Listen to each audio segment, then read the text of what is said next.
Hello बच्चों, crash course में हम पढ़ेंगे बायोडाइवर्सिटी एंड कंजर्वेशन के पार्ट। क्रैश कोर्स में हम बात कर रहे थे इस समय बायोडाइवर्सिटी एंड कंजर्वेशन चैप्टर के बारे में। बेटा, इस चैप्टर के पार्ट 1 को हम डिस्कस कर चुके थे कि बायोडाइवर्सिटी का मतलब क्या है, बायोडाइवर्सिटी का पैटर्न क्या है, बायोडाइवर्सिटी वर्ल्ड में कितनी है, हमारे देश में कितनी बायोडाइवर्सिटी है, और जो बायोडाइवर्सिटी है इसका क्या इम्पोर्टेंस है हमारे इकोसिस्टम के लिए, हमारे अर्थ के लिए। ये सारी बातें हमने डिस्कस कर ली थी पार्ट 1 में। पार्ट 2 में हम बायोडाइवर्सिटी लॉसेस के बारे में बात करेंगे, इसके कारण क्या हैं इसके बारे में हम डिस्कस करेंगे, बायोडाइवर्सिटी को क्यों बचाना चाहिए इसके बारे में हम डिस्कस करेंगे, बायोडाइवर्सिटी को कैसे कंजर्व कर सकते हैं इसके बारे में हम बात करेंगे, in situ and ex situ conservation के बारे में, और कई यहाँ पर इंटरनेशनल कन्वेंशन हुई उनके बारे में डिस्कस करेंगे। तो बेटा, चैनल पे अगर आप नए हैं तो चैनल को सब्सक्राइब कर लीजिए, बेल आइकन प्रेस करिए ताकि जब भी नई वीडियो अपलोड की जाए उसका नोटिफिकेशन आपको मिल जाए। सो लेट्स स्टार्ट, चलिए शुरू करते हैं बेटा यहाँ पर बायोडाइवर्सिटी एंड कंजर्वेशन के पार्ट 2 को। चलिए बेटा, तो आज का हमारा टॉपिक है बायोडाइवर्सिटी लॉस के बारे में। बायोडाइवर्सिटी लॉस की अगर बेटा हम बात करें तो सबसे पहली बात ये जान लेते हैं कि ये डाउटफुल है कि नई जातियां बन रही हैं स्पीसीएशन के द्वारा, लेकिन इस बात में कोई संदेह नहीं है कि लगातार स्पीसीज का लॉस हो रहा है। मतलब नई जातियां बन रही, हमें इस बारे में नहीं पता है कि वो बन रही या नहीं बन रही, लेकिन ये कन्फर्म है कि जातियां खत्म हो रही हैं। हमारी अर्थ पर पाई जाने वाली जो स्पीसीज हैं धीरे धीरे वो कम होती जा रही हैं, और जो इसका रीजन है वो ह्यूमन एक्टिविटीज, यानी हमारी वजह से जातियां धीरे धीरे खत्म हो रही। कुछ एग्जाम्पल आपको बताए गए, जैसे बात करें ट्रॉपिकल पैसिफिक आइलैंड के बारे में, तो ट्रॉपिकल पैसिफिक आइलैंड पर ह्यूमन ने जब कॉलोनी बना के वहां पर रहना शुरू किया तो इसकी वजह से ट्रॉपिकल पैसिफिक आइलैंड की 2000 से ज्यादा जो बर्ड की स्पीसीज थी, वहां की निवासी चिड़िया थी, वो हमेशा के लिए एक्सटिंक्ट हो गई, यानी विलुप्त हो गई, हमेशा के लिए खत्म हो गई। बेटा, अगर हम बात करते हैं आईयूसीएन रेड लिस्ट के बारे में, आईयूसीएन का फुल फॉर्म पिछले टर्म पे मैंने आपको बताया था, international union for conservation of nature and natural resources. IUCN red list के अनुसार अगर हम पिछले 500 वर्षों की बात करें तो 784 जातियां एक्सटिंक्ट हो चुकी हैं। इन 784 जातियों में 338 जातियां वर्टिब्रेट की विलुप्त हुई हैं, 359 स्पीसीज इनवर्टिब्रेट की एक्सटिंक्ट हुई हैं, और 87 स्पीसीज प्लांट की एक्सटिंक्ट हुई हैं। कुछ एग्जाम्पल की अगर हम बात करें तो जैसे डोडो नाम की एक बर्ड थी जो कि मॉरिशस से एक्सटिंक्ट हो गई, डोडो एक्सटिंक्ट फ्रॉम द मॉरिशस, ये आपको याद करना है बेटा, ठीक है।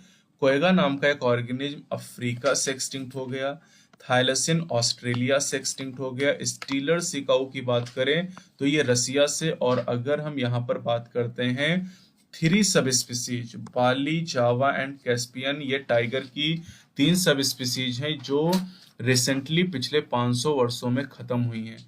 अगर हम पिछले 20 वर्षों की बात करें तो पिछले 20 वर्षों में 27 जातियां खत्म हो चुकी हैं, यानी पिछले 500 वर्षों में 784 जातियां खत्म हुई हैं, और पिछले 20 वर्षों में 27 जातियां खत्म हो चुकी हैं, और ये सब ह्यूमन की एक्टिविटीज की वजह से ही हो रहा है। अब जब हम केयरफुल स्टडी करते हैं तो हमें ये पता चलता है कि जो एक्सटिंक्शन है ये रैंडम नहीं है। मतलब कुछ ऐसे ग्रुप हैं, जैसे एम्फीबियन की बात करें तो एम्फीबियन पे एक्सटिंक्शन का खतरा ज्यादा है। मतलब सबसे ज्यादा खतरा अगर हम एक्सटिंक्शन की बात करें या विलुप्त होने की बात करें तो एम्फीबियन के लिए खतरा सबसे ज्यादा है। अगर इस समय की हम बात करें तो इस समय दुनिया की करीब 15,500 से ज्यादा जातियां खत्म होने वाली हैं, और समरी में एनसीईआरटी ने कहा है कि इंडिया से 650 से ज्यादा जातियां एक्सटिंक्ट होने के कगार पे पहुंच गई हैं। कहने का मतलब ये बेटा कि अगर हम वर्ल्ड की बात करें तो 15,500 से ज्यादा जातियां खत्म होने वाली हैं, और इंडिया की बात करें तो 650 से ज्यादा जातियां खत्म होने वाली। ये पॉइंट समरी में दिया गया है, लास्ट में आपको मैं दिखा दूंगा। बेटा, इस समय अगर हम बात करें तो बर्ड की 12% ऐसी जातियां हैं जो खत्म होने के कगार पे पहुंच गई हैं, 23% टोटल मैमल की स्पीसीज खत्म होने वाली हैं, 32% एम्फीबियन स्पीसीज खत्म होने के कगार पे हैं, 31% जिम्नोस्पर्म स्पीसीज को विलुप्त होने का खतरा है, थ्रेट ऑफ एक्सटिंक्शन मतलब इनको विलुप्त होने का खतरा है। तो ये परसेंटेज जरूर याद रखिएगा। और आप जरा ध्यान दीजिए, यहाँ पर जो एम्फीबियन है 32% एम्फीबियन स्पीसीज ऐसी हैं जो विलुप्त होने के कगार पे पहुंच गई हैं, जो आने वाले समय में खत्म हो सकती हैं। बेटा अगर हम फॉसिल के रिकॉर्ड के द्वारा इस अर्थ पर लाइफ की हिस्ट्री की स्टडी करें तो हमें ये पता चलता है कि लार्ज स्केल पे स्पीसीज का लॉस पहले भी हो चुका है। इस समय जिस तरीके से जातियां खत्म हो रही हैं, ऐसी जातियां पहले भी खत्म हो चुकी हैं। जब ह्यूमन इस अर्थ पे नहीं था तब भी स्पीसीज का लॉस हुआ था। अगर हम पिछले 3 अरब यानी 300 करोड़ साल की बात करें, यानी 3 बिलियन ईयर्स की अगर हम बात करते हैं, तो पिछले 3 बिलियन यानी 300 करोड़ साल में 5 बार मास एक्सटिंक्शन हो चुका है। बेटा मास एक्सटिंक्शन का मतलब होता है ज्यादा नंबर में स्पीसीज का खत्म होना, जैसे इस समय चल रहा है। ये छठा मास एक्सटिंक्शन चल रहा है ह्यूमन के समय में, ठीक है। This is the 6th extinction. अब 5 एक्सटिंक्शन तब हुए जब ह्यूमन नहीं था। तो अब सवाल ये कि जो छठा एक्सटिंक्शन इस समय चल रहा है, ये पहले के 5 जो एक्सटिंक्शन हुए हैं उनसे अलग कैसे है? तो बेटा अंतर यहाँ पर रेट का है। इस समय जो स्पीसीज एक्सटिंक्शन जातियों के खत्म होने का रेट है, ये 100 से 1000 गुना तेज है प्री ह्यूमन टाइप, यानी जब मनुष्य इस धरती पर नहीं था तब जो एक्सटिंक्शन का रेट था उसकी तुलना में छठे एक्सटिंक्शन का रेट 100 से 1000 गुना ज्यादा है। और इसके लिए ह्यूमन की एक्टिविटीज रिस्पॉन्सिबल हैं। इस फास्टर रेट के लिए आप सब जिम्मेदार हैं। आप सबकी वजह से इतना ज्यादा रेट है छठे एक्सटिंक्शन का। आप सबका मतलब आप सब ह्यूमन बीइंग हो, तो आप सब इसके लिए जिम्मेदार हैं। इकोलॉजिस्ट ने एक अंदाजा लगाया कि अगर इसी तरीके से स्पीसीज खत्म होती रही तो अगले 100 वर्षों में आधी जातियां इस धरती से खत्म हो जाएंगी। और पिछले टर्न पे मैंने बताया था कि 200 साल में सारी जातियां इस धरती से खत्म हो जाएंगी, जिस तरीके से हमारी अर्थ पर स्पीसीज का लॉस हो रहा है। अब सवाल ये कि अगर डाइवर्सिटी का लॉस होता है, अगर बायोडाइवर्सिटी का लॉस होता है किसी भी रीजन में, किसी भी एरिया में, तो इसके क्या इफेक्ट होंगे? तो देखिए, पहला डिक्लाइन इन प्लांट प्रोडक्शन, इससे जो प्रोडक्टिविटी है ये कम हो जाएगी। इसके अलावा लोअर्ड रेजिस्टेंस टू एनवायरमेंटल पर्ट्यूबेशन, पर्ट्यूबेशन मतलब समस्या, जैसे ड्रॉट की बात करें, ड्रॉट के प्रति जो एनवायरमेंटल रेजिस्टेंस है वो रेजिस्टेंस कम हो जाएगा, यानी सूखे का प्रभाव ज्यादा पड़ेगा इकोसिस्टम के ऊपर। इसके अलावा increased variability in certain ecosystem processes, बेटा इकोसिस्टम सर्विस के बारे में आप पढ़ चुके हैं, यानी इकोसिस्टम प्रोसेस में वेरिएशन आ जाएंगी। जैसे प्लांट की प्रोडक्टिविटी की बात करें तो प्लांट की प्रोडक्टिविटी में वेरिएशन आ जाएगा, मतलब स्टेबिलिटी कम हो जाएगी। क्योंकि डेविड टिलमैन के एक्सपेरिमेंट में पिछले टर्न पे आपने पढ़ा था कि प्लांट प्रोडक्टिविटी अगर ईयर टू ईयर चेंज नहीं होती तो वो इकोसिस्टम स्टेबल होता है। तो बायोडाइवर्सिटी लॉस होने की वजह से प्लांट प्रोडक्टिविटी में वेरिएशन आ जाएंगी, मतलब इकोसिस्टम अनस्टेबल हो जाएगी। इसके अलावा water use, pest and disease cycle, इन सब में वेरिएशन आ जाएंगी। अब बेटा सवाल ये उठता है कि बायोडाइवर्सिटी लॉस के कॉजेस क्या हैं? अगर बायोडाइवर्सिटी लॉस के कॉजेस की बात करें तो ये मुख्य रूप से ह्यूमन की एक्टिविटी की वजह से है, यानी आप सबकी वजह से बायोडाइवर्सिटी का लॉस इतनी तेजी से हो रहा है। और यहाँ पर 4 मुख्य कारण है बेटा, जिन्हें एक साथ मिला के एवल क्वार्टेट कहा जाता है। एवल मतलब बुराई, क्वार्टेट मतलब 4, तो 4 बुराइयां हैं और इनकी वजह से बायोडाइवर्सिटी का लॉस हो रहा है। तो 4 बुराइयां कौन सी हैं? पहली बुराई है हैबिटाट लॉस एंड फ्रेगमेंटेशन, दूसरी है ओवर एक्सप्लॉयटेशन, तीसरी है एलियन स्पीसीज इन्वेजन और चौथी है को एक्सटिंक्शन। चारों के बारे में वन बाय वन हम डिस्कस करेंगे। तो सबसे पहली बुराई से शुरू करते हैं। पहली जो एविल है that is habitat loss and fragmentation, और ये सबसे इम्पॉर्टेंट कॉज है जिसकी वजह से एनिमल और प्लांट की स्पीसीज खत्म हो रही हैं। और इसका जो सबसे ड्रामेटिक, सबसे जो नाटकीय उदाहरण है हैबिटाट लॉस का, ये ट्रॉपिकल रेन फॉरेस्ट से आया है।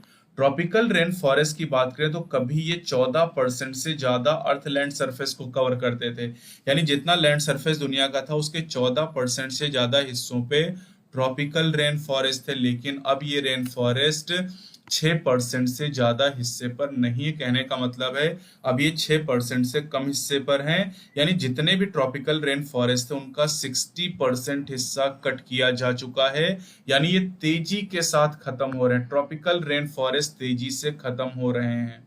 एनसीईआरटी कह रहा है कि जितने टाइम में आप इस चैप्टर को पढ़ के खत्म करेंगे उतनी देर में 1000 से ज्यादा हेक्टेयर रेन फॉरेस्ट और कट जाएंगे, यानी बहुत तेजी के साथ खत्म हो रहे हैं। अब बेटा आप जानते हैं कि जो अमेजोन रेन फॉरेस्ट है ये बेटा एक ट्रॉपिकल रेन फॉरेस्ट का एग्जाम्पल है। ये इतना विशाल है कि इसे लंग ऑफ द प्लेनेट के नाम से भी जाना जाता है। तो Amazon rain forest is named as lung of the planet. और यहाँ पर आपने पढ़ा है कि मिलियंस ऑफ स्पीसीज, लाखों जातियां यहाँ पर पाई जाती हैं। 1,25,000 तो इंसेक्ट की स्पीसीज आपने पढ़ी कि यहाँ पर पाई जाती हैं। अब इन जंगलों को तेजी से काट के साफ किया जा रहा है सोयाबीन की खेती करने के लिए। सोयाबीन की खेती करने के लिए अमेजन रेन फॉरेस्ट को काट के बेटा खेतों में बदला जा रहा है, और साथ ही साथ इन्हें ग्रासलैंड में कन्वर्ट किया जा रहा है। ग्रासलैंड में यानी चरागाहों में बदला जा रहा है, ताकि जो बीफ कैटल हैं, बीफ कैटल मतलब गौ पशु कहते हैं, जैसे गाय भैंस, इन सबको बीफ कैटल कहा जाता है। इनको पालने के लिए इन जंगलों को काट के चरागाहों में बदला जा रहा है। अब बेटा हैबिटाट के टोटल लॉस के अलावा कई सारे ऐसे हैबिटाट हैं जिनमें पोल्यूशन की वजह से काफी डिग्रेडेशन हुआ, और पोल्यूशन की वजह से कई सारे जातियों के सर्वाइवल के लिए काफी खतरा पैदा हो गया है। अब बात करते हैं बेटा फ्रेगमेंटेशन के बारे में। तो हैबिटाट लॉस की बात हो गई, अब फ्रेगमेंटेशन की बात करते हैं। जब किसी बड़े हैबिटाट को छोटे छोटे फ्रेगमेंट में, छोटे छोटे हैबिटाट में कन्वर्ट कर दिया जाता है ह्यूमन एक्टिविटीज की वजह से, तो जिन मैमल और बर्ड को बड़ी टेरिटरी चाहिए और जिन एनिमल में माइग्रेटरी हैबिट होती हैं वो बुरी तरीके से प्रभावित होते हैं, और उनकी पॉपुलेशन कम हो जाती और धीरे धीरे करके डिसअपियर हो जाते, यानी एक्सटिंक्ट हो जाते हैं। जैसे इसको ऐसे समझते हैं कि एक बड़ा सा हैबिटाट था। अब इस हैबिटाट में एक एनिमल रहा करता था, और ये एनिमल, इसमें माइग्रेशन की हैबिट थी, मतलब ये यहाँ से माइग्रेट करके इस इलाके से दूसरे इलाके की तरफ मूव कर जाता था एक पर्टिकुलर सीजन में। लेकिन अब ह्यूमन ने क्या किया, ह्यूमन ने इस बड़े हैबिटाट को दो हिस्सों में इस तरीके से डिवाइड कर दिया, और ह्यूमन ने बीच में अपनी कॉलोनीज बना के यहाँ पर रहना शुरू कर दिया। ह्यूमन ने इस तरीके से कॉलोनीज बना ली, और इससे ये जो बड़ा सा हैबिटाट था ये दो हिस्सों में कन्वर्ट हो गया। बड़ा सा हैबिटाट बेटा ये दो छोटे छोटे हिस्सों में कन्वर्ट हो गया। ये देखिए, आप देख सकते हैं इस तरीके से। अब यहाँ पर चूंकि ह्यूमन बीच में रहने लगा, तो ह्यूमन के यहाँ पर रहने की वजह से अब जो एनिमल माइग्रेट करके इस इलाके से दूसरी तरफ जाते थे, मूव करते थे, अब ह्यूमन की कॉलोनी बनने की वजह से ये एनिमल माइग्रेट करके दूसरे इलाके की तरफ नहीं जा पाते हैं, और इसकी वजह से इनकी जो पॉपुलेशन है धीरे धीरे डिक्लाइन कर जाती है। चलिए बेटा, एवल क्वार्टेट की अब दूसरी बुराई की बात करते हैं जिसकी वजह से जातियां खत्म हो रही, that is over exploitation. Over exploitation का मतलब अत्यधिक शोषण। आप सबने बचपन में एक कहानी सुनी होगी कि एक बुढ़िया थी, उसके पास एक मुर्गी थी जो रोज एक सोने का अंडा देती थी। लेकिन उस बुढ़िया के मन में लालच आ गया, उसने सोचा कि क्यों ना सारे अंडे एक ही दिन निकाल लिए जाएं, और फिर उसने बुढ़िया ने मुर्गी को मार दिया और उससे कुछ नहीं मिला। तो यही चीज ह्यूमन पे लागू हो रही। हमारी जरूरतें पूरी हो जा रही सारी, लेकिन हमारा लालच दिन ब दिन बढ़ता जा रहा है, और इसकी वजह से हम नेचर के रिसोर्सेज का एक्सप्लॉयटेशन बहुत ज्यादा शोषण कर रहे हैं, और इससे जातियां खत्म हो रही। तो मनुष्य हमेशा से नेचर पे डिपेंड रहा है अपने खाने के लिए और अपने शेल्टर के लिए, निवास के लिए। लेकिन जब नीड टर्न इनटू ग्रीड, जब जरूरतें लालच में बदलती हैं, तो इसकी वजह से हम नेचर का ओवर एक्सप्लॉयटेशन स्टार्ट करते हैं, यानी हम नेचुरल रिसोर्सेस को पूरी तरीके से यूज करना शुरू करते हैं अपने हिसाब से। हमने कंक्रीट के सब जंगल खड़े कर दिए, हमने पेड़ों को काट के खत्म कर दिया है, और ये सबसे बड़ा कारण है बायोडाइवर्सिटी लॉसेस के लिए। तो over exploitation of the natural resources when need turn into greed, जब जरूरतें लालच में बदलती हैं तब ओवर एक्सप्लॉयटेशन स्टार्ट होता है। और पिछले 500 वर्षों की बात बेटा अगर की जाए, तो पिछले 500 वर्षों में जो स्टीलर सी काऊ है, पैसेंजर पिजन है, इनका जो एक्सटिंक्शन है ये ह्यूमन के द्वारा ओवर एक्सप्लॉयटेशन की वजह से हुआ है। ह्यूमन के द्वारा ओवर एक्सप्लॉयटेशन की वजह से स्टीलर सिकाऊ और पैसेंजर पिजन ऐसी जातियां खत्म हो गई हैं। इस समय प्रेजेंटली अगर हम बात करें तो इस समय कई सारी मैरीन फिश पॉपुलेशन है पूरी दुनिया भर में, जिनका बहुत ज्यादा शिकार किया जा रहा है और इसलिए इनके लिए भी खतरा पैदा हो गया है। यानी जो मैरीन फिशेज हैं इनका बहुत ज्यादा शिकार हो रहा है और इससे इनके सर्वाइवल पे खतरा पैदा हो गया है। चलिए बेटा, एवल क्वार्टेट में तीसरी बुराई की बात करते हैं, that is the alien species invasion. Alien species invasion मतलब बाहरी जाति का आक्रमण। तो एलियन स्पीसीज उन्हें कहा जाता है जिन्हें किसी दूसरी कंट्री से इंट्रोड्यूस कराया जाता है। तो जब किसी एलियन स्पीसीज को इंट्रोड्यूस कराया जाता है बिना जाने बूझे या जानबूझकर किसी भी काम के लिए, तो उनमें से कुछ इन्वेजिव यानी खतरनाक हो जाती है और इसकी वजह से वो इंडिजिनस यानी जो देसी जातियां होती हैं उनकी पॉपुलेशन को कम कर देती है और उनका एक्सटिंक्शन काज कर देती है। जैसे अगर हम नाइल पर्च की बात करते हैं, नाइल पर्च को जब लेक विक्टोरिया में इंट्रोड्यूस किया गया, लेक विक्टोरिया कहाँ पर है? ईस्ट अफ्रीका में, ये आप ध्यान रखिएगा, ठीक है। तो ईस्ट अफ्रीका की लेक विक्टोरिया में सिचलिड फिश रहा करती थी, ठीक है। और जब नाइल पर्च को वहां पर इंट्रोड्यूस किया गया तो नाइल पर्च के इंट्रोड्यूस करने की वजह से सिचलिड फिश की 200 से ज्यादा जातियां हमेशा के लिए एक्सटिंक्ट हो गई। तो यहाँ पर जो नाइल पर्च है ये सिचलिड फिश के लिए या लेक विक्टोरिया के लिए एक एलियन स्पीसीज का एग्जाम्पल था और इस एलियन स्पीसीज की वजह से सिचलिड फिश की पॉपुलेशन खत्म हो गई, 200 जातियां वहां से एक्सटिंक्ट हो गई। इंडिया की अगर बात करते हैं तो इंडिया में जैसे कैरेट ग्रास जिसे आप पार्थेनियम के नाम से जानते हैं, लेंटेना की बात करें, वाटर हाइसिन जल कुंभी जिसे आइकॉर्निया कहा जाता है, और आप जानते हैं आइकॉर्निया को टेरर ऑफ बंगाल कहा जाता है, इसने बड़े पैमाने पर तबाही मचाई थी। तो ये भी एक एलियन स्पीसीज इन्वेजन का एग्जाम्पल है। इसी तरह हाल ही में गैर कानूनी तरीके से इंट्रोड्यूस किया गया अफ्रीकन कैटफिश क्लेरियस गैरीपाइनस को, और इसकी वजह से जो हमारे देश की नदियां हैं, हमारी नदियों में जो इंडिजिनस कैटफिशेज हैं, इंडिजिनस मतलब जो देसी कैटफिशेज हैं, उनके सर्वाइवल के लिए खतरा पैदा हो गया है। तो अफ्रीकन कैटफिश एक एलियन स्पीसीज का एग्जाम्पल है। तो बेटा यहाँ पर टोटल 5 एग्जाम्पल हैं जो आप ध्यान रखिएगा, ठीक है। एलियन स्पीसीज में एक नाइल पर्च हो जाएगा, दूसरा पार्थेनियम हो जाएगा, तीसरा लेंटेना हो जाएगा, चौथा आइकॉर्निया हो जाएगा और पांचवा अफ्रीकन कैटफिश क्लेरियस गैरीपाइनस हो जाएगा। ये 5 एलियन स्पीसीज के एग्जाम्पल हैं जिनमें से नाइल पर्च अफ्रीका में है और बाकी जो चारों एलियन स्पीसीज इन्वेजन है ये इंडिया के लिए हैं। चलिए बेटा, तो एवल क्वार्टेट में चौथी बुराई की बात करते हैं, दैट इज को एक्सटिंक्शन। को एक्सटिंक्शन को मतलब एक साथ, एक्सटिंक्ट का मतलब खत्म हो जाना, एक साथ खत्म हो जाना। जैसे इसको ऐसे समझते हैं कि अगर एक स्पीसीज एक्सटिंक्ट होती है तो उसके साथ जो प्लांट या एनिमल स्पीसीज ऑब्लिगेटरी रिलेशनशिप में था वो भी एक्सटिंक्ट हो जाएगा। जैसे युक्का और मॉथ के रिलेशन को आप समझिए, युक्का और मॉथ में मैंने आपको पढ़ाया है कि उनमें ऑब्लिगेट या टाइट 1-to-1 रिलेशनशिप, यानी दोनों एक दूसरे के बिना जिंदा नहीं रह सकते हैं। अब मान लीजिए किसी वजह से अगर युक्का प्लांट एक्सटिंक्ट हो गया तो मॉथ भी एक्सटिंक्ट हो जाएगा, क्योंकि दोनों एक दूसरे के बिना सर्वाइव नहीं कर सकते हैं। अगर मॉथ एक्सटिंक्ट हो जाए तो युक्का प्लांट भी एक्सटिंक्ट हो जाएगा। तो इसे कहते हैं को एक्सटिंक्शन, एक जाति की वजह से दूसरी जाति का खत्म होना।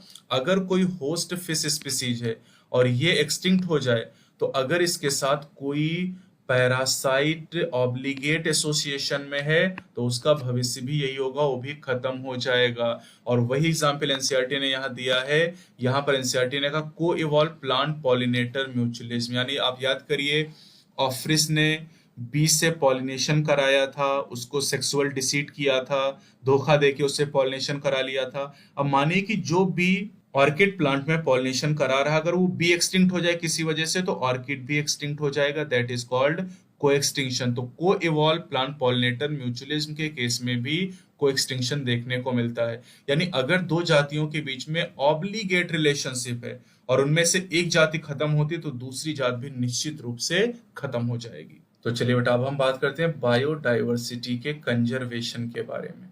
अब बायोडाइवर्सिटी को हम कैसे कंजर्व करेंगे, कैसे बचाएंगे, इसके बारे में डिस्कस करेंगे। तो अब यहाँ पर बेटा 2 सवाल हैं। एक है why should we conserve biodiversity, दूसरा है how should we conserve biodiversity, यानी हम बायोडाइवर्सिटी को क्यों बचाएं और बायोडाइवर्सिटी को कैसे बचाएं। तो पहला सवाल जो यहाँ पर है, why should we conserve biodiversity, मतलब हम बायोडाइवर्सिटी को क्यों बचाएं। बायोडाइवर्सिटी खत्म हो रही तो खत्म होने दें, लेकिन हम बायोडाइवर्सिटी को बचाएंगे, इसके कई सारे रीजन हैं। हम बायोडाइवर्सिटी को क्यों बचाना चाहते हैं, इसके कुछ रीजन स्पष्ट हैं और कुछ उतने ज्यादा स्पष्ट नहीं भी हैं, लेकिन सभी रीजन इक्वली इंपॉर्टेंट हैं। अब बायोडाइवर्सिटी को हम क्यों कंजर्व करेंगे, इसको हम इन रीजन को हमने 3 कैटेगरी में डिवाइड किया है। पहला है नैरोली यूटिलिटेरियन, दूसरा है ब्रॉडली यूटिलिटेरियन और तीसरा है इथिकल आर्गुमेंट। तो पहले रीजन की बात करते हैं नैरोली यूटिलिटेरियन के बारे में। बेटा नैरोली यूटिलिटेरियन हमें बताता है कि बायोडाइवर्सिटी को हम इसलिए कंजर्व करेंगे क्योंकि ह्यूमन को अनंत काउंटलेस बेनिफिट होते हैं, डायरेक्ट इकोनॉमिक बेनिफिट, यानी सीधे सीधे फायदे होते हैं। ये ऐसे फायदे हैं जो पढ़ा लिखा इंसान नहीं भी तब भी उसे पता है कि हमें नेचर से फूड मिलता है, जैसे सीरियल अनाज जिसे आप कहते हैं, दाल चावल है ना, पल्सेस की बात करें दाल जिसे आप कहते हैं, फल आपको मिलते हैं, फायरवुड जलाने की लकड़ी हो गया, फाइबर्स हो गए, रेसे जिन्हें आप कहते हैं, कंस्ट्रक्शन मटेरियल, इंडस्ट्रियल प्रोडक्ट आपको मिलते हैं जैसे टेनिन हो गया, लुब्रिकेंट हो गए, डाइज हो गए, रेजिन हो गए, परफ्यूम हो गए, और इसके अलावा products of the medicinal importance, कई सारी दवाइयां हमें नेचर से ही मिलती हैं। इस समय अगर हम देखें तो जितनी भी दवाइयां दुनिया में बेची जा रही हैं उनमें से 25% दवाइयां हमें प्लांट से मिलती हैं। किसी मेडिकल स्टोर पे बेटा अगर 100 दवाइयां बेची जा रही हैं तो इसका मतलब है जो 25 दवाइयां हैं वो किससे आ रही हैं, प्लांट से आ रही हैं। अब दुनिया में जितनी भी स्पीसीज हैं बेटा, जितनी भी प्लांट की स्पीसीज हैं, उनमें से 25,000 प्लांट की स्पीसीज ऐसी हैं जिनका ट्रेडिशनल परंपरागत दवाइयों के तौर पे यूज किया जाता है नेटिव पीपल के द्वारा पूरी दुनिया भर में। कुछ प्लांट हम भी जानते हैं जिनको हम दवाइयों के तौर पे यूज करते हैं, नीम हो गया, पुदीना हो गया, तुलसी हो गया, पेपरमिंट हो गया, इनके बारे में आप सभी जानते हैं कि इनको हम दवाइयों के तौर पे यूज करते हैं इन प्लांट को। और ऐसी 25,000 जातियां प्लांट की हैं जिनको दुनिया भर में दवाइयों के तौर पे यूज किया जाता है। और इस बारे में कोई नहीं जानता कि ट्रॉपिकल रेन फॉरेस्ट में कितने मेडिसिनली यूजफुल प्लांट खोजे जाने के लिए इंतजार कर रहे हैं। अब यहाँ पर बेटा एक टर्म है बायो प्रोस्पेक्टिंग जो कि बहुत ज्यादा इंपॉर्टेंट है, ठीक है। बायो प्रोस्पेक्टिंग का मतलब क्या, ये आप ध्यान रखिएगा, एक्सप्लोरिंग मतलब खोज करना, molecular genetic and species level diversity for product of economic importance, ठीक है। अपने फायदे के लिए, हम अपने आर्थिक महत्व के लिए अगर मॉलिकुलर जेनेटिक या स्पीसीज लेवल डाइवर्सिटी पर कोई खोज करते हैं और उस खोज से हमें कोई ऐसा प्रोडक्ट मिलता है जो हमारे आर्थिक महत्व का, जिससे हमें फायदा है, तो इसी को हम बायो प्रोस्पेक्टिंग के नाम से जानते हैं। अब चलिए बेटा दूसरा जो रीजन है यहाँ पर बायोडाइवर्सिटी को बचाने का, इसे ब्रॉडली यूटिलिटेरियन कहा जाता है। ब्रॉडली यूटिलिटेरियन में हम ये शामिल करते हैं यहाँ पर कि जो इकोसिस्टम है उससे हमें इनडायरेक्ट बेनिफिट भी होते हैं। नैरोली यूटिलिटेरियन में बायोडाइवर्सिटी को इसलिए हम बचाते हैं क्योंकि वहां पर हमें डायरेक्ट इकोनॉमिक बेनिफिट होते हैं। लेकिन अगर हम ब्रॉडली यूटिलिटेरियन की बात करें तो इसमें हमें जो बायोडाइवर्सिटी है उससे अनगिनत काउंटलेस इनडायरेक्ट बेनिफिट होते हैं। तो biodiversity plays a major role in many ecosystem services that nature provide. अब जैसे आप जानते हैं कि जो अमेजन फॉरेस्ट होते हैं इन्हें लंग ऑफ द प्लेनेट कहा जाता है, और फोटोसिंथेसिस के द्वारा जो अमेजन रेन फॉरेस्ट है ये हमारे अर्थ एटमॉस्फेयर में जो ऑक्सीजन है उसका 20% ऑक्सीजन प्रोवाइड करते हैं। यानी आप ये कह सकते हैं कि हमारी अर्थ पर जितनी ऑक्सीजन है उसका 20% हिस्सा अमेजन रेन फॉरेस्ट से आता है, और ये तेजी से जंगल खत्म हो रहे हैं। तो यानी जब हमें फॉरेस्ट ऑक्सीजन प्रोवाइड करते हैं तो ये ब्रॉडली यूटिलिटेरियन की कैटेगरी में आता है। इसी तरह पॉलिनेशन की बात करें तो पॉलिनेशन भी एक सर्विस है जो कि इकोसिस्टम सर्विसेज में आपने पढ़ा है। बायोडाइवर्सिटी में पिछले चैप्टर में हमने इकोसिस्टम में भी इसके बारे में पढ़ा था। तो पॉलिनेशन जिसके बिना प्लांट फ्रूट और सीड का फॉर्मेशन नहीं कर सकता है। और भी बहुत सारे बेनिफिट हैं जो हमें नेचर से मिलते हैं, जैसे aesthetic pleasure of walking through thick would, watching spring flower in full Bloom, यानी अगर हम बसंत में खिले हुए फूलों को देखते हैं तो उनसे जो हमें खुशी मिलती है उसका कोई मूल्य ही नहीं हो सकता है। या waking up to A Bulbul song, यानी जब हम चिड़िया का गाना सुन के सुबह जगते हैं, तो ये सब ऐसे बेनिफिट है जिनकी कोई कीमत ही नहीं हो सकती है। तो अगर हम पॉलिनेशन की बात करें या फिर ऑक्सीजन इवोल्यूशन की बात करें, ये सब इनडायरेक्ट बेनिफिट हैं जिन्हें रखा गया है ब्रॉडली यूटिलिटेरियन की कैटेगरी में। अब आते हैं तीसरी कैटेगरी में, that is ethical argument. Ethical argument की अगर बात करें तो इथिकल आर्ग्यूमेंट हमें बताता है कि जो हमारी अर्थ पर मिलियंस ऑफ प्लांट, एनिमल और माइक्रोब स्पीसीज हैं, इन स्पीसीज को बचाना हमारी जिम्मेदारी है ह्यूमन होने के नाते।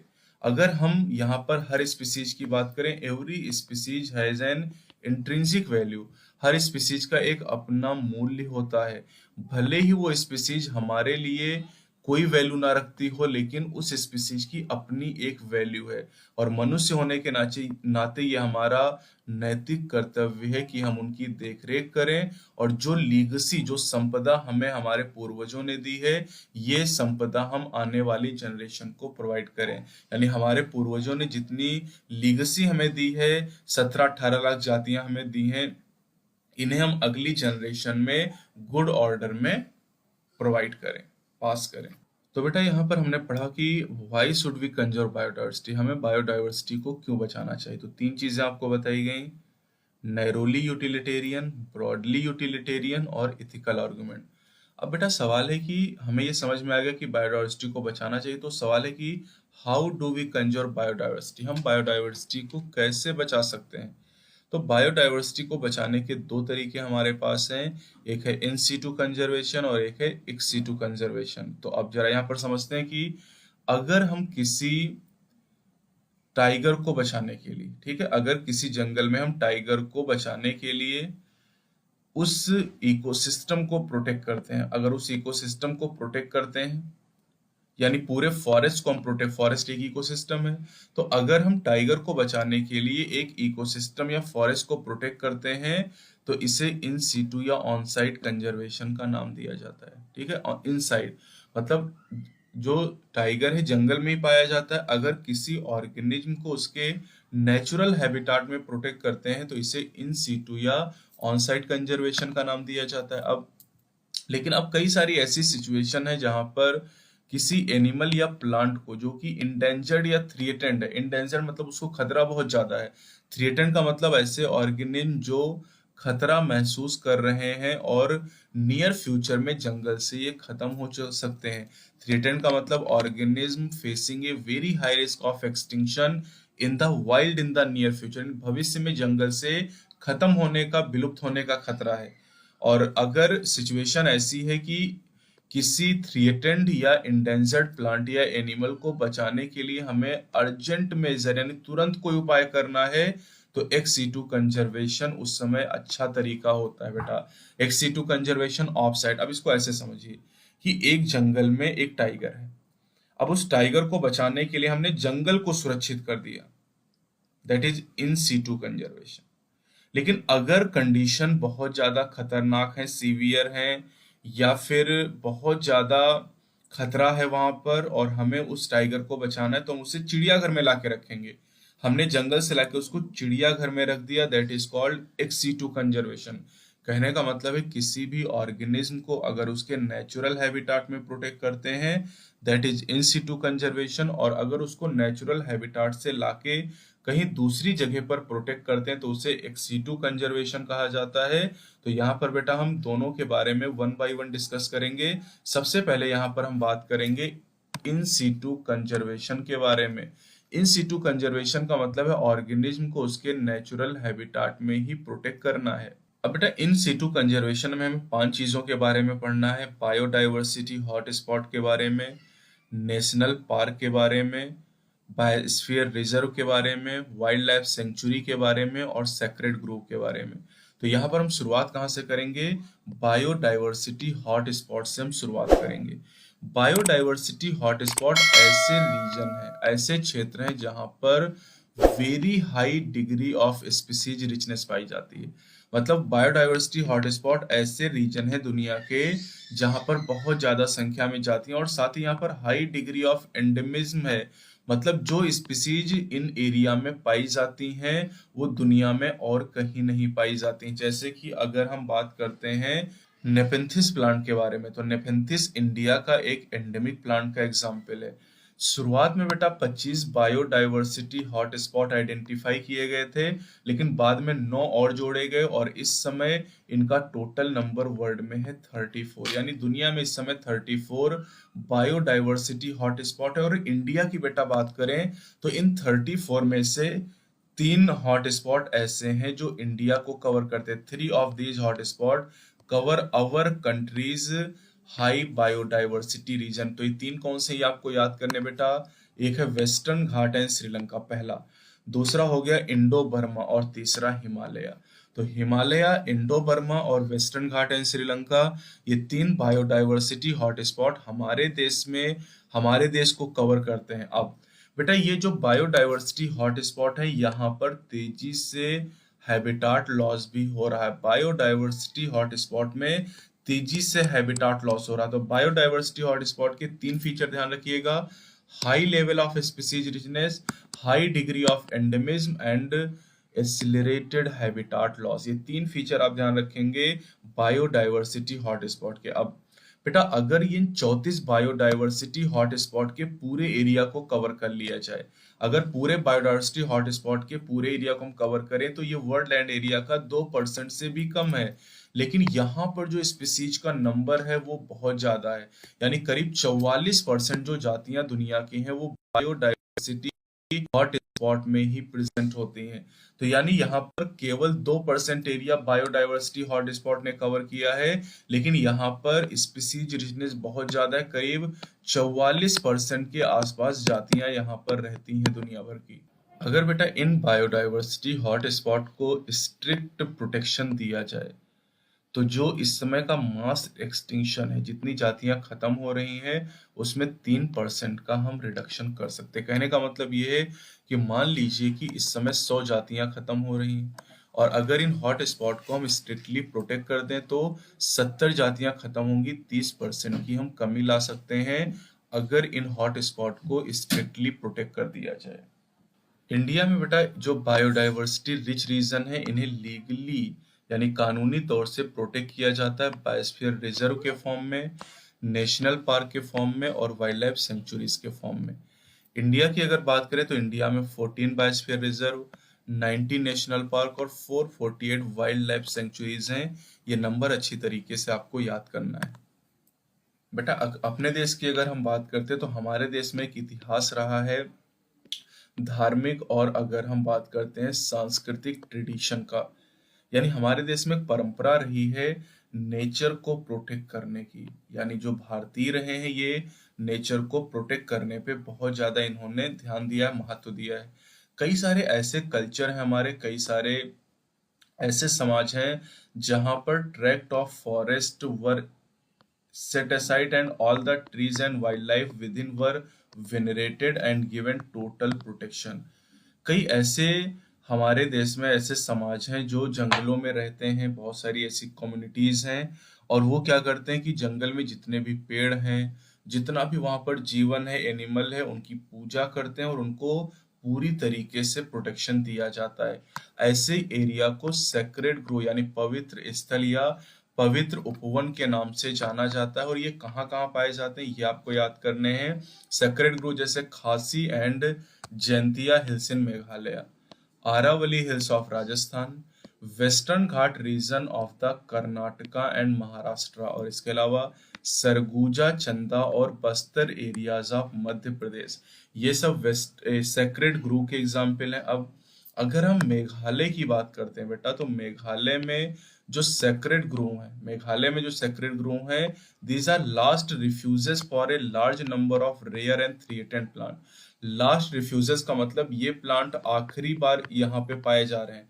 अगर यहाँ से प्लांट खत्म हो गए तो अब दुनिया में और कहीं नहीं, ये हमेशा के लिए एक्सटिंक्ट हो जाएंगे। चलिए बेटा अब बात करते हैं एक्स सिटू कंजर्वेशन के बारे में। एक्स-सिटू कंजर्वेशन में हम क्या करते हैं कि जो भी थ्रेटेंड एनिमल और प्लांट हैं जिनके एक्सटिंक्ट होने का खतरा है, उनको उनके नेचुरल हैबिटाट से निकालकर उन्हें स्पेशल जगह पर प्रोटेक्ट किया जाता है और उन्हें स्पेशल देखरेख उनकी की जाती है। जैसे अगर एग्जाम्पल के तौर पे हम बात करें, जूलॉजिकल पार्क चिड़ियाघर हो गया। चिड़ियाघर एक टैक्सोनॉमिकल एड भी है और एक्स-सिटू कंजर्वेशन का एग्जाम्पल भी है।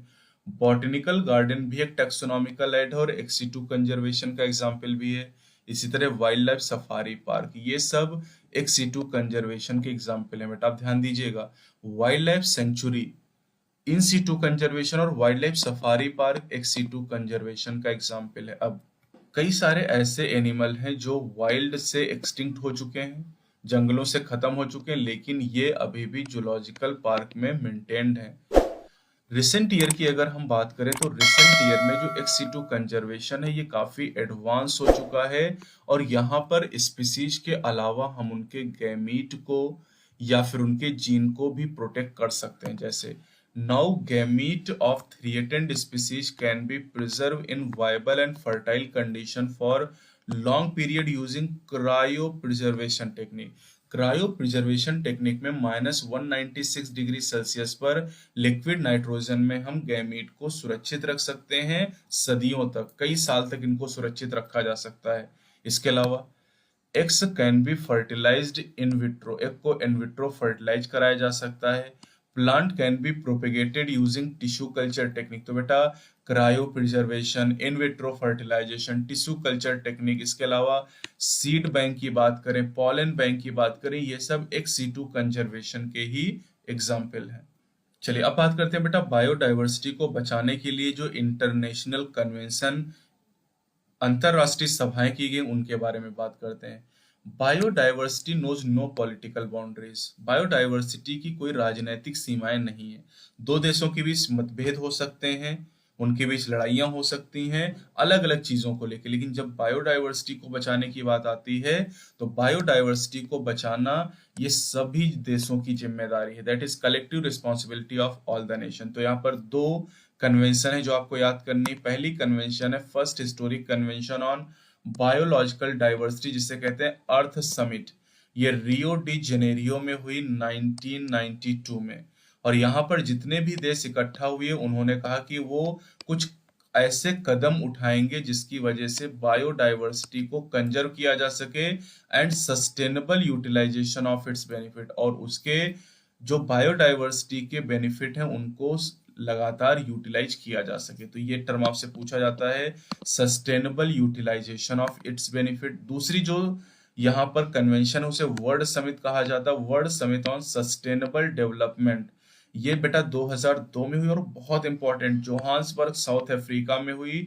जबकि जो अर्थ समिट है 1992 में रियो डी जेनेरियो में हुई।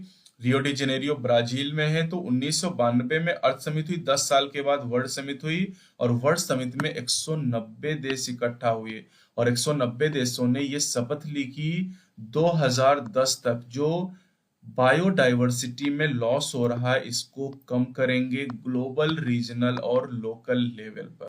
चलिए बेटा समरी में कुछ इंपॉर्टेंट पॉइंट जो आपको मैं बता देता हूं। जैसे यहाँ पर ये लिखा, more than 1.5 million species have been recorded in the world, but there might still be nearly 6 million species on Earth waiting to be discovered। यानी रॉबर्ट मे के अनुसार 7 मिलियन जातियां टोटल हैं, 1.5 मिलियन खोजी जा चुकी हैं। तो इस हिसाब से अगर कैलकुलेशन करेंगे बेटा तो 5.5 मिलियन आएगा, लेकिन ये आंसर मत करिएगा, 6 मिलियन जातियां आंसर करेंगे अगर आपसे पूछा जाएगा रॉबर्ट मे के अनुसार। 6 मिलियन जातियां ऐसी जो अभी खोजी जानी बाकी हैं।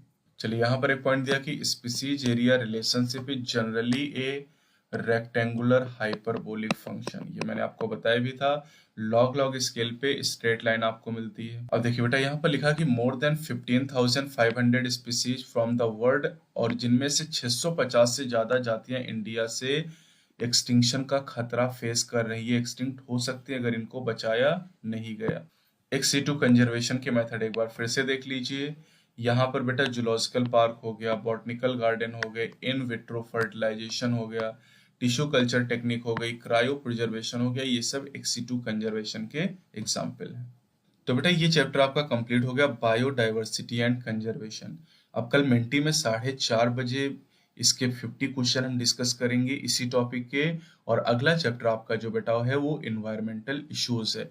इन्वायरमेंटल इश्यूज भी बड़ा चैप्टर, इसलिए उसको हम 2 पार्ट में डिस्कस करेंगे। चैनल पे आप नए तो चैनल को सब्सक्राइब जरूर करिए, अपने ज्यादा से ज्यादा फ्रेंड्स को बताइए जो क्रैश कोर्स आप पढ़ रहे हैं इससे क्या बेनिफिट आपको हो रहा है और क्या इंप्रूवमेंट आप चाहते हैं ये भी आप बता सकते हैं। वीडियो को लाइक जरूर करिएगा और साथ ही साथ ज्यादा से ज्यादा अपने फ्रेंड को शेयर भी करेंगे।